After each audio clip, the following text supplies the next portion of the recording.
Яңалыклар чыгарылышы үз эшен башлап җибәрде. Студияда Алина Валиева, исәнмесез? Эшсез калган гаиләләргә ярдәм социаль яклау органнары махсус контракт төзү шартларын аңлатты. Кечкенә рюкзакта зур мөмкинлекләр. Чаллы ТВ республиканың теләсә кайсы почмагыннан туры эфирга чыга ала.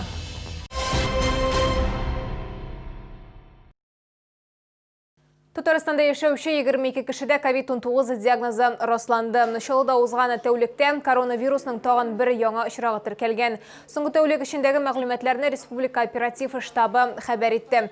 Шулай итеп, 15 сентябрьгә Татарстан буенча коронавирус белән авыруның барлыгы 6880 очрагы теркәлде. Аларның 5662-се терелгән, 11-е узган тәүлектә.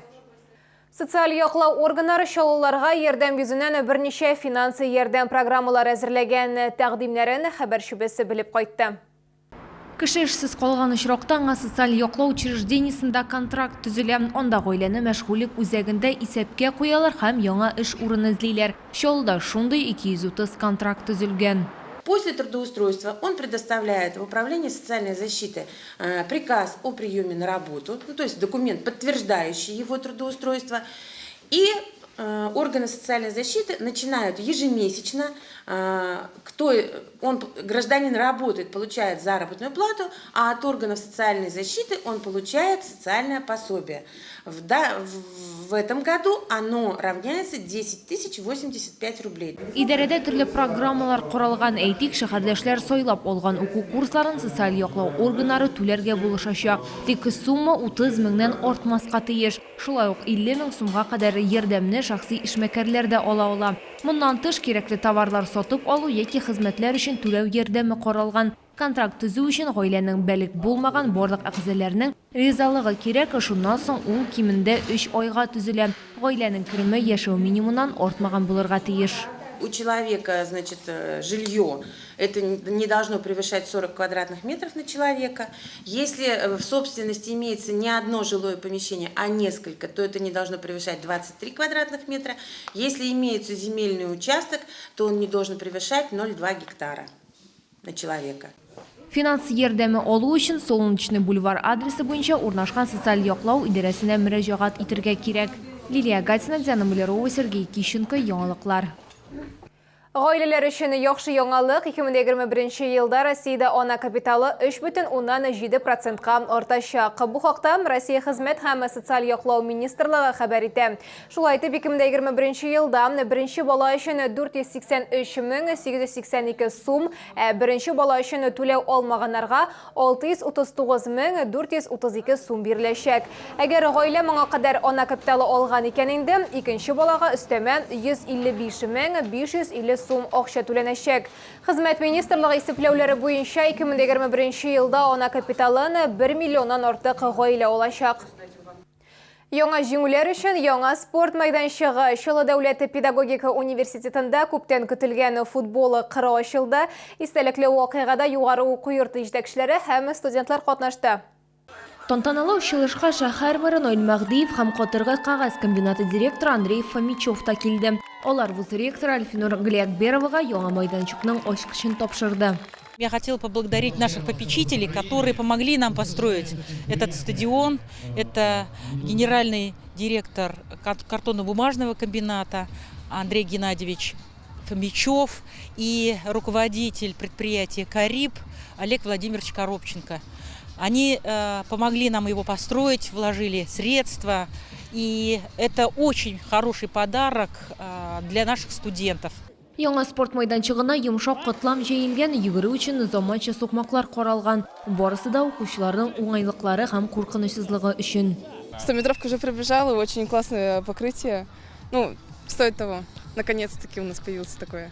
Яңа кырда көзге уеннар исемле мини-футбол турниры үткәргә планлаштырыла. Әлеге ярышларны ел сайын уздырырга телиләр. Инде хәзер студентлар командасы футбол буенча республика спартакиадасына әзерләнә башлаячак. Лилия Гатина, Константин Величко, Ленар Султанов, яңалыклар. Шалада ең яхшы сыйныф оқытушысы конкурсының бірінші этабы тәмамланды. Бұл вақыт ішінде шалғылар бірнеше дисте сыйныф жетекшілері кандидатурасын тәқдим етті.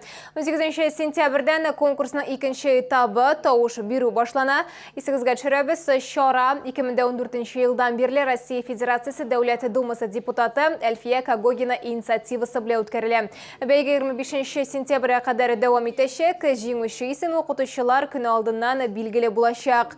Ең яхшы оқытушыны ise Россия Федерациясы Дәулет Думасы депутаты Әлфия Кагогина исеменен оқшалата бүлек көтә.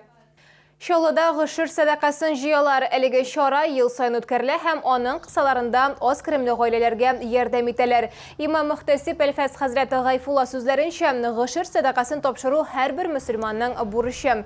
Жайғы сезоннан соң аз кіремлі ғойлелерге, инвалидларға, yolғыз кішілерге, көп балалы ғойлелерге мол оңышының оннан бір үліші берілі. Хайриеде қатнашырға тілеуші шәһәрдәшләріне екінші комплекста орнашқан Ақ мәшітке шоқралар. Кішкіні рюкзак, зур мүмкіндіктер. Хәзір Шолы ТВ телерадиокомпаниясы түрлі орыннан турдан-туры трансляцияға шыға ала. Толырақ алдағы сюжетта. Хәзір Шолы ТВ-ның тышыру түркімі Татарстан Республикасының тілесі қойсы пұшмағынан туры эфирға шыға ала. Кішкіні гіне рюкзакта орнашқан мақсус сигнал тапшырғышлар шундай мүмкінлік бере. Передача сигнала происходит по сетям мобильной связи 3G, 4G. Также возможность есть передавать сигнал по сетям интернет.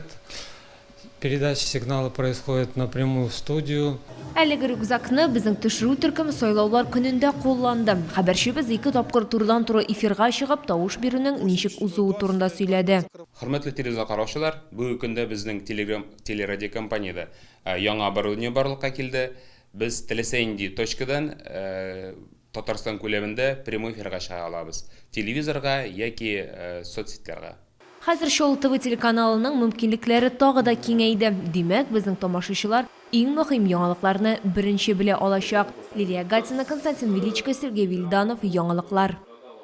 Бу сезгә иштәсе соңгы мәгълүматыбыз иде. Мин Алина Валиева, сезнең белән сау булашам. Игътибарыгыз өчен рәхмәт.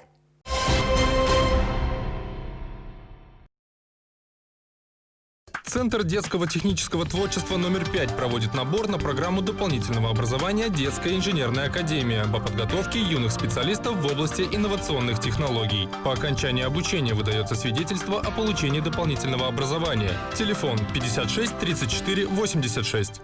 Санаторий «Жемчужина» набережной Челны приглашает вас и ваших близких на отдых и лечение. Разработана программа восстановительной терапии «Легкое дыхание». Скидки постоянным клиентам и при раннем бронировании. Звоните 8 800 34 34 15. Комфортное лечение зубов по доступным ценам. Стоматология «Улыбка». 54 62 31.